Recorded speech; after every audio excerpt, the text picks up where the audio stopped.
السلام عليكم. رجعت معكم مرة أخرى في فيديو جديد ووصفة جديدة لهذا اليوم. كما متعودكم دائما كنقدم لكم كل ما هو بسيط مع قناتي وقناتكم وصفات جنان شانيل.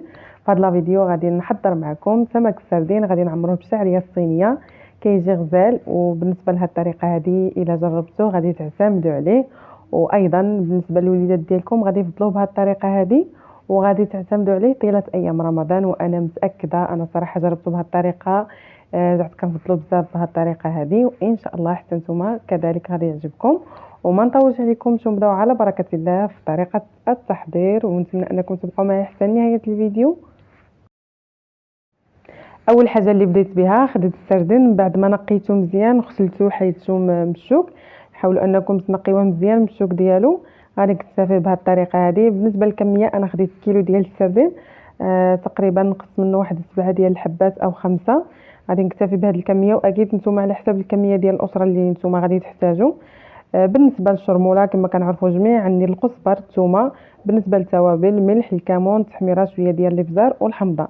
بالنسبه ليا الشرموله انا صراحه كنفضل انني نديرها في الخلاط الكهربائي وكنطحنها مزيان، من بعد كنشرمل بها الحوت.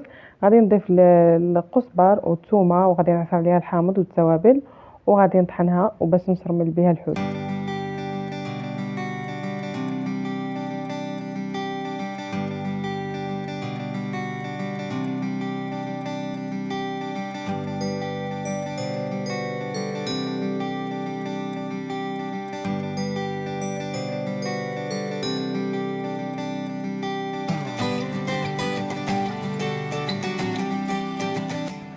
بعد ما طحنت الشرموله ديال الحوت، غادي ناخذ الكميه السردين اللي عندي، غادي نشرملو مزيان.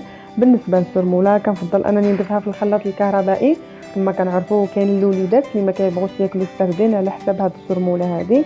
بهذه الطريقه ما كتجيش باينه، حتى بالنسبه للحوت كتجي بنينه. غادي نشرمل الكميه ديال السردين اللي عندي، واكيد على حسب الكميه اللي غادي تستعملوا نتوما، على حسب الكميه ديال العائله. انا اكتفيت بهذه الكميه هذه، وغادي نفرمل الحوت كامل، وغادي ندوزو للطريقه ديال الحشوه اللي غادي نضيفوها في السردين.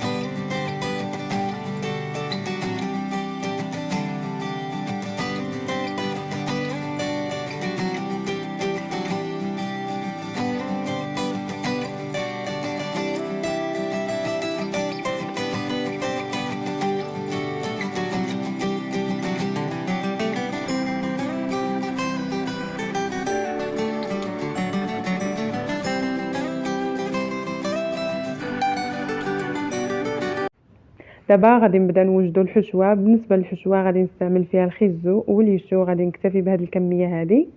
غادي ناخذ القطعه ديال اليوشو وغادي نقطعها.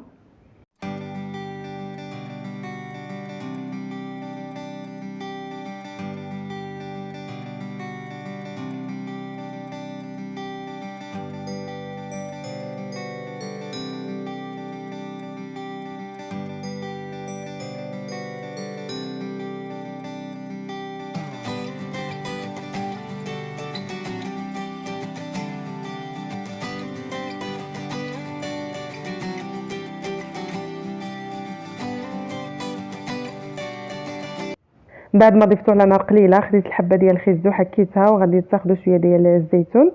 غادي نضيفوه على نار قليله. غادي نضيف زيت بلديه، شويه ديال الملحه، شويه ديال السكينجبير.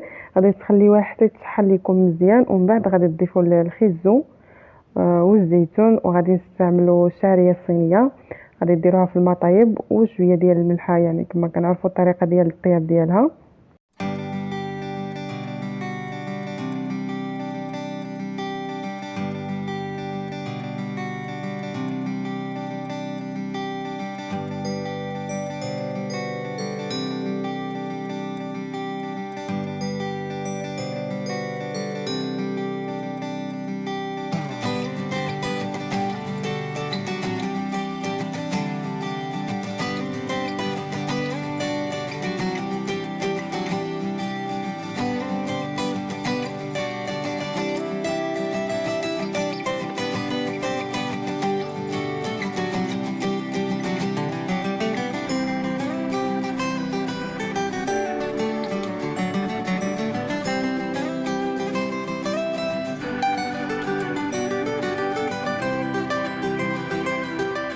من بعد ما نزلت ليا الخضره مزيان غادي نضيف عليها الكميه ديال الزيتون، وغادي نضيف معلقه صغيره ديال الفرموله ديال الحوت اللي فرملنا بها الحوت، كتعطي واحد البنه غزاله في الخضره.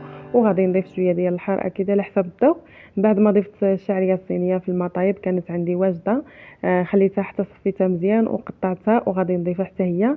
غتحاولوا انكم تخلطوا داك الشرموله مزيان. صافي ها هي واجده هي اللي غادي نعمروا بها الحوت. واكيد يعني بغيتوا انكم تضيفوا شي حاجه من الاختيار ديالكم، يعني من الخضار اكيد حتى هي غتجي مزيانه. من بعد ما وجدت ليا الحشوه اللي غادي نستعمل في السردين، خديت المول ديال الفرن دهنته بالزيت غادي نستعملو في الفرن. واكيد يمكن لكم تكتفوا غير بالطاوه ديال الفرن العاديه. خديت السميده اللي غادي ندوز فيها السردين قبل ما نستعملو، واكيد هاد الطريقه كلشي كيعرفها. وايضا خديت هاد المول هذا هو اللي غادي نفرش فيه السردين، وبهاد الطريقه هذه غادي تعاونكم افضل. صافي غادي ناخذ السردين وغادي ندوزو في السميده، من بعد عاد غادي نفرشو في هاد المول.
من بعد ما وجد ليا واكيد كنعرفوا انه ما كياخذش وقت كثير في الفرن، قدمت لكم بهذه الطريقه هذه على طريقتي، وان شاء الله نتمنى انه يعجبكم. وبالنسبه للناس اللي ما كيعجبهمش سمك السردين بهذه الطريقه هذه انا متاكده غادي يحماقوا عليه، ونتمنى انكم تجربوه في الايام ديال رمضان اكيد غادي ينفعكم. وكنشكركم دائما على حسن المتابعه ديالكم ليا. واكيد الا كان عجبكم لا فيديو ما تنساوش انكم ديروا جيم لا فيديو، وما تنساوش انكم تبارطاجوا قناه وصفات جينان شانيل. وكنشكركم دائما على حسن المتابعه ديالكم ليا، وان شاء الله نتلاقاو فيديو جديد مع قناتي وقناتكم وصفات جينان شانيل.